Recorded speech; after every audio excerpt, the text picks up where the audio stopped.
একটা জিনিস আমি খেয়াল করে দেখলাম, একটা মানুষের ভালো আর একটা মানুষ কখনোই দেখতে পারে না। এমনকি সেই লোকটা আপনার যতই আপন মানুষ হোক না কেন, আপনি যতবারই নিজের তাগিদে নিজের চেষ্টায় কিছু একটা করার চেষ্টা করবেন, ঠিক ততবারই আপনাকে ওরা পিছন দিক থেকে টেনে ধরবে। টেনে ধরেও যদি লাভ না হয়, তারপরেও যদি আপনি আপনার চেষ্টা চালিয়ে যান, তাহলে ওরা আপনাকে মানসিকভাবে দুর্বল করার চেষ্টা করবে। এমনকি আপনার দুর্বলতাকে কাজে লাগাতে ওরা দুবার ভাববে না। আপনি যখন এই মানুষগুলোকে পিছনে ফেলে দিয়ে সামনের দিকে এগিয়ে যেতে পারবেন, তাহলেই আপনি জীবনে কিছু করতে পারবেন। জানেন, একটা জিনিস ভেবে ভীষণ অবাক লাগে, আপনি আপনার জীবনে যখন কিছু একটা করার চেষ্টা করছিলেন, তখন ওই মুহূর্তে যে মানুষগুলো আপনাকে মানসিকভাবে দুর্বল করে দিয়েছিল, সেই মানুষগুলোই আপনি সাকসেস পাওয়ার পরে আপনার লেজ ধরে বসে থাকবে। সেই মুহূর্তে আপনার কথাতে হ্যাঁতে হ্যাঁ মিলাবে, নাতে না মিলাবে। শুনতে খারাপ লাগলেও এই মানুষগুলো আপনার যতটাই আপন মানুষ হোক না কেন, এরা কখনো কোনোদিনও আপনার শুভাকাঙ্ক্ষী হতে পারে না। জানেন,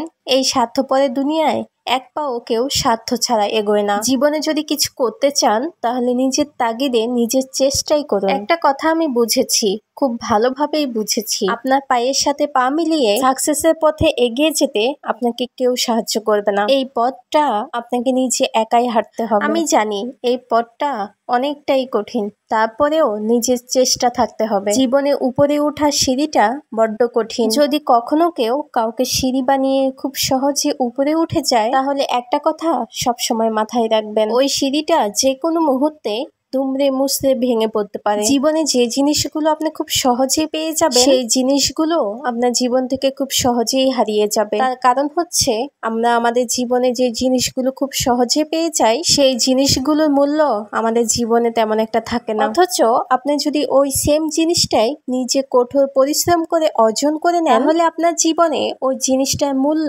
অপরিসীম থাকবে। আমরা সবাই কিন্তু স্বপ্ন দেখতে পছন্দ করি, কিন্তু যে স্বপ্নগুলো আমরা ঘুমিয়ে ঘুমিয়ে দেখি, সেই স্বপ্নগুলো কখনোই পূরণ হয় না। যে সকল স্বপ্নগুলো আমরা জেগে দেখি, যে সকল স্বপ্নগুলো আমাদেরকে ঘুমোতে দেয় না, সেই স্বপ্নগুলো একদিন না একদিন পূরণ হবেই। তার কারণ হচ্ছে, এই স্বপ্নগুলো পূরণ করার জন্য আপনার ভিতর থেকেই একটা পরিশ্রম করার তাগিদ আসে। আর যে খুব বেশি পরিশ্রম করতে পারে, সে খুব তাড়াতাড়ি তার স্বপ্নগুলোও পূরণ করতে পারে। মানুষ যদি পরিশ্রম করে, তাহলে সে কখনো ঠকে যায় না। পরিশ্রমের ফল সে একদিন না একদিন ঠিকই পাবে। জীবনে সম্মানজনকভাবে বেঁচে থাকতে হলে অবশ্যই পরিশ্রম করা উচিত। আর পরিশ্রমই হচ্ছে সাফল্যের চাবিকাঠি। আপনি যদি পরিশ্রম করেন, তাহলে আপনার কাছে টাকার অভাব হবে না। আর আপনার কাছে যদি টাকা থাকে, টাকার পাওয়ারটা থাকে, তাহলে আপনার আশেপাশে আলগা ভালোবাসা দেখানোর মানুষের অভাব হবে না। যে একটা কথা আছে না, দুধ ভাত ছড়ালে কাকের অভাব হয় না, ঠিক তেমনি আপনার যদি টাকা থাকে, আপনি যদি টাকা ছড়াতে পারেন, তাহলে শুভাকাঙ্ক্ষীর অভাব হবে না।